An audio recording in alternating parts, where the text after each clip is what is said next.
Bylo jaro jako zvon. Ale Vochomůrka dostal rýmu.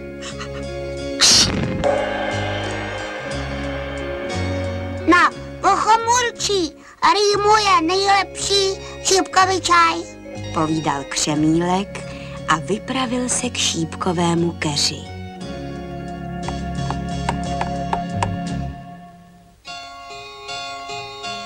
Ty už chceš šípky, jenomže my teprve kveteme, volali růženky, co bydleli v květech a uklízeli tam. Ach jo, než to všechno uzraje, to se mi zatím Vochomůrka ukýchá.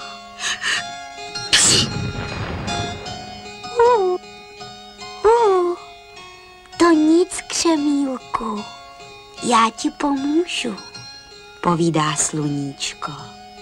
A divy a divy.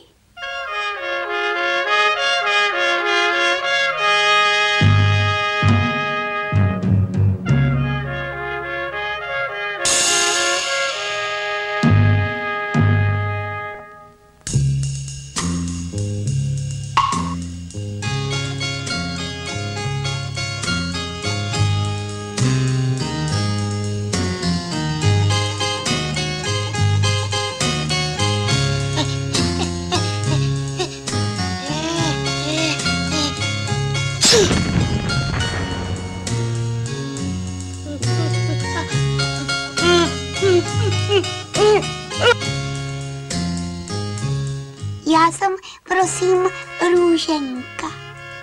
A teď nemám kde uklízet, neboť máte z mého květu šípek. Je, tak uklízej u nás.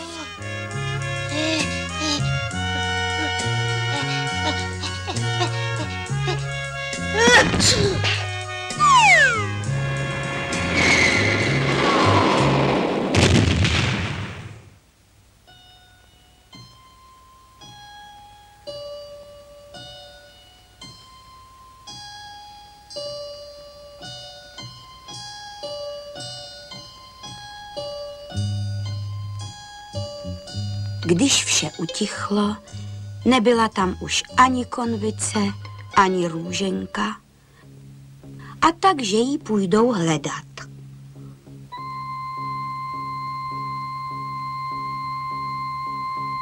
Tamhle je, tam se kouří z konvice.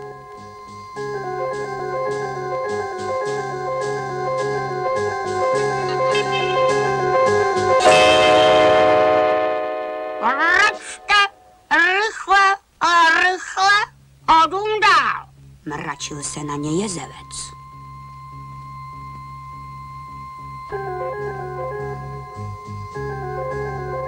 Sláva, tamhle na vaří růženka.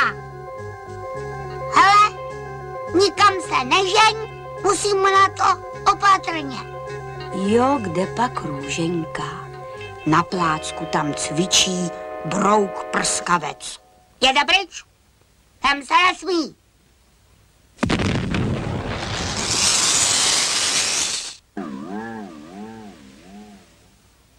Hele, tohle bude určitě růženka.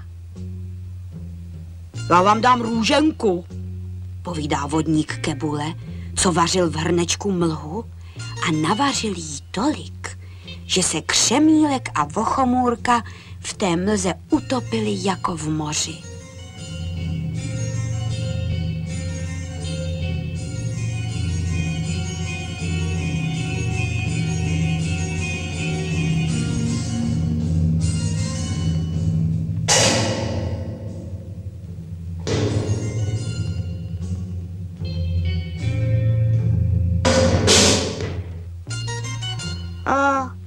Teď jsme to vyvedli.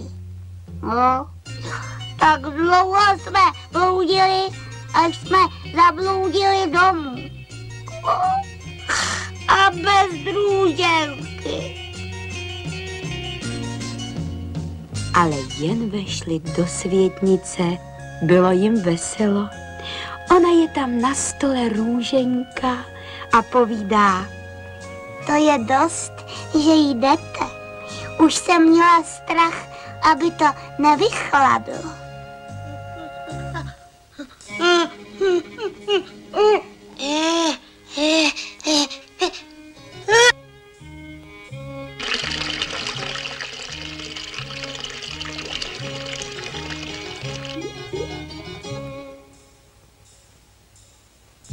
Tak, a teď si můžeš kýchnout. Kýchl si Vochomůrka, ale tak jemně, že pod oknem vyrostl růžový keř. A za chvíli se už Růženka otáčela ve svém novém šípkovém hospodářství.